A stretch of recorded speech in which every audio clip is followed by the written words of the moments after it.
Assalamualaikum warahmatullahi wabarakatuh. Kami dari kelompok 6 akan mempresentasikan tentang akuntansi persediaan pemerintahan. Akuntansi persediaan.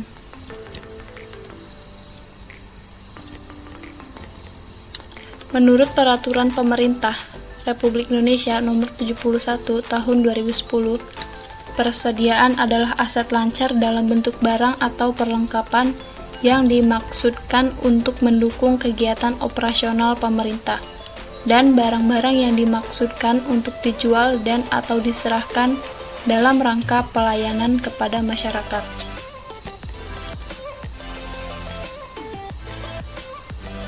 Yang kedua, menurut perusahaan dagang, persediaan merupakan barang-barang yang dibeli oleh perusahaan dengan tujuan untuk dijual kembali dengan tanpa mengubah bentuk dan kualitas barang, atau dapat dikatakan tidak ada proses produksi sejak barang dibeli sampai dijual kembali oleh perusahaan. Yang ketiga, menurut perusahaan industri, persediaan adalah barang-barang atau bahan yang dibeli oleh perusahaan dengan tujuan untuk diproses lebih lanjut menjadi barang jadi atau setengah jadi atau mungkin menjadi bahan baku bagi perusahaan lain. Hal ini tergantung dari jenis dan proses usaha utama perusahaan. Selanjutnya, ada 3 jenis persediaan. Yang pertama, bahan baku. Yang kedua, barang dalam proses. Dan yang ketiga, barang jadi. Selanjutnya adalah karakteristik persediaan. Karakteristik persediaan dalam akuntansi pemerintah tidak jauh beda dengan organisasi sektor publik yang lainnya, yang menggunakan persediaan bukan untuk dijual kembali, tetapi untuk pelayanan masyarakat. Berikut terdapat 2 hal penting yang menjadi karakteristik dari persediaan, yaitu 1. Sisi manfaat, 2. Sisi bentuk wujud barangnya. Pengakuan persediaan. Persediaan diakui pada saat potensi manfaat ekonomi masa depan diperoleh pemerintah dan mempunyai nilai atau biaya yang dapat diukur dengan andal. Biaya tersebut didukung oleh bukti dan dokumen yang dapat diverifikasi, dan di dalamnya terdapat elemen harga barang persediaan sehingga biaya tersebut dapat diukur secara andal, jujur, dapat diverifikasi dan bersifat netral. Persediaan diakui pada saat diterima atau hak kepemilikannya dan atau kepenguasaannya berpindah. Pada akhir periode akuntansi, persediaan dicatat berdasarkan hasil inventarisasi fisik. Selanjutnya, pengukuran atau penilaian dalam persediaan. Yang pertama, penilaian dengan pendekatan arus harga pokok. Dalam pendekatan ini terdapat 2 sistem pencatatan persediaan, yaitu sistem periodik dan sistem perpetual, yang masing-masing ada 3 cara penilaian persediaan, yaitu FIFO, first in first out, LIFO, last in first out, dan metode rata-rata atau average method. Yang kedua, penilaian persediaan selain arus harga pokok. Dalam pendekatan ini ada 3 metode yang digunakan, yaitu lower cost of market, gross profit method, dan retail method. Selanjutnya ada pencatatan persediaan. Yang pertama, metode periodik. Pembelian barang dagangan dicatat pada perkiraan pembelian barang dagangan yang bisa disingkat dengan pembelian. Penjualan barang dagangan langsung dicatat pada perkiraan penjualan barang dagangan yang disingkat penjualan, tanpa dihitung harga pokok penjualannya.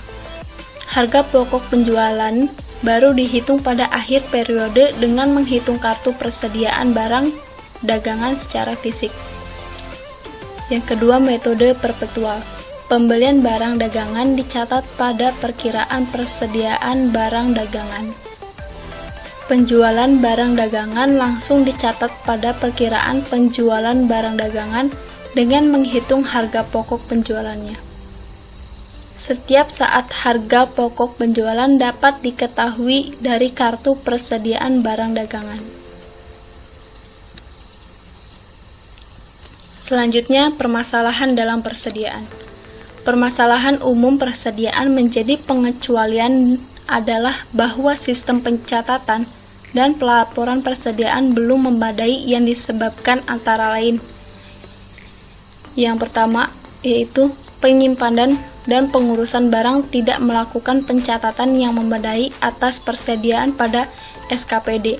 Yang kedua, penyaluran barang kepada pemakai tidak didukung dengan bukti permintaan barang atau penyerahan barang.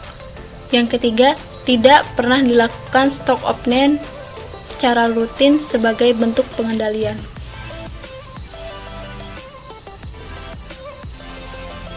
Maka dari itu, solusi dari permasalahan dalam persediaan adalah yang pertama, penertiban dan penatausahaan persediaan. Penertiban ini dapat dilakukan dengan komitmen pemerintah daerah yang dituangkan dalam kebijakan akuntansi tentang persediaan yang mengatur prosedur pengadaan dan penggunaan persediaan di setiap SKPD. Langkah selanjutnya adalah melakukan penatausahaan persediaan yang baik dengan cara sebagai berikut.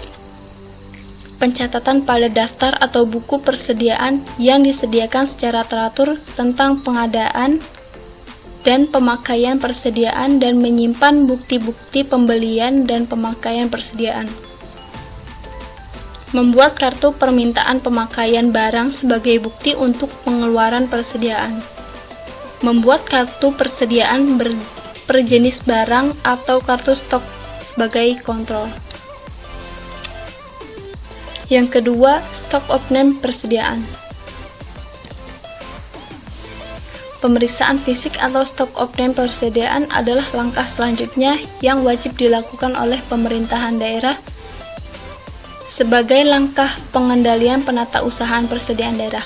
Mungkin akan muncul pertanyaan untuk apa lagi dilakukan stock option jika telah melakukan penatausahaan persediaan dengan baik di mana semua pergerakan barang persediaan sudah terekam komplit dan tidak ada yang terlewatkan. Yang terakhir adalah kesimpulan. Kesimpulannya, persediaan merupakan aktiva menempati posisi yang cukup penting dalam suatu perusahaan, baik itu perusahaan dagang maupun perusahaan industri atau manufaktur. Dalam perusahaan jasa tidak memiliki persediaan, perusahaan dagang hanya memiliki persediaan barang dagang, sedang perusahaan industri memiliki 3 jenis persediaan, yaitu persediaan bahan baku, persediaan barang dalam proses, dan persediaan barang jadi atau siap untuk dijual. Hampir seluruh operasional instansi pemerintahan untuk mencapai tujuan yang telah ditetapkan banyak membutuhkan persediaan. Oleh karenanya, pemerintah sebagai organisasi publik yang bertugas menyediakan barang dan jasa publik, ia harus mengolah persediaannya secara baik.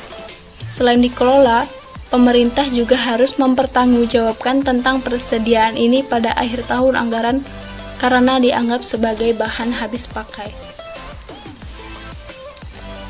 Berikut adalah presentasi dari kelompok 6. Mohon maaf apabila ada salah-salah dalam pengucapan atau penyampaian.